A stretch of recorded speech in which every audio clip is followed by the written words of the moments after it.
വിധി പറഞ്ഞതും ഒരു ലേഡി ജഡ്ജ് തന്നെയാണ്. വിധി പറയാൻ ബുദ്ധിമുട്ടുണ്ട്, പ്രശ്നമുണ്ടെങ്കിൽ മാന്യമായി രാജിവെക്കണം. ഇവിടെ കൊട്ടേഷൻ കൊണ്ട് കൊലപാതകമല്ല, കൊട്ടേഷൻ കൊടുത്ത് പീഡിപ്പിക്കപ്പെട്ടതാണ്.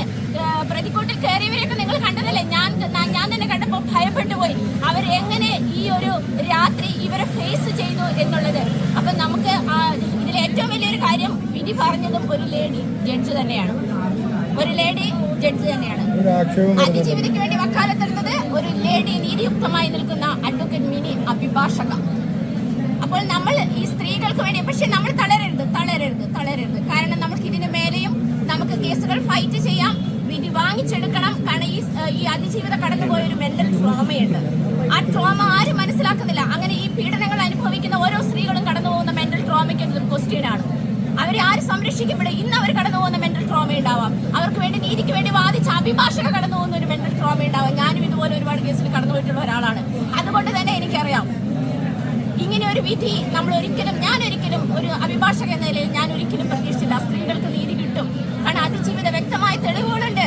അതായത് ഇതിൽ നേരത്തെ ഒരാൾ പറഞ്ഞു കേട്ടു, പിന്നെ ഇമോഷൻ അനുസരിച്ച് ജനങ്ങളുടെ വികാരത്തിനനുസരിച്ച് കോടതിയോട് പ്രവർത്തിക്കാൻ ആരും പറഞ്ഞിട്ടില്ലല്ലോ.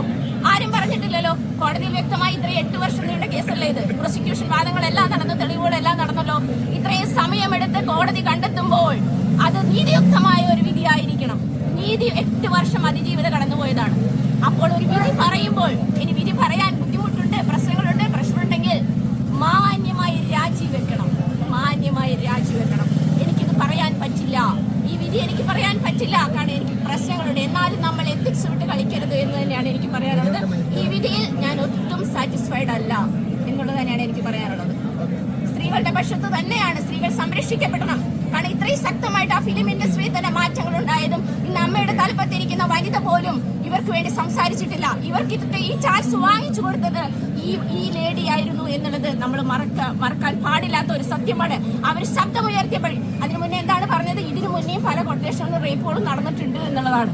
അപ്പൊ എല്ലാവരും മൗനം പാലിച്ചെടുത്ത് ഇവിടുത്തെ അതിജീവിത ശക്തമായി മുന്നോട്ട് വന്ന ഒരു വനിതയാണ്, വ്യക്തിത്വമുള്ള ഒരു വനിതയാണ്, സ്ത്രീത്വമുള്ള ഒരു വനിതയാണ്. ആ വനിതയാണ് ഇന്ന് അവരുടെ ഇമോഷനിലാണ്, അവരുടെ ഡിഗ്നിറ്റിയാണ് ഇന്ന് ഈ വിധി വാദിച്ചിരിക്കുന്നത്.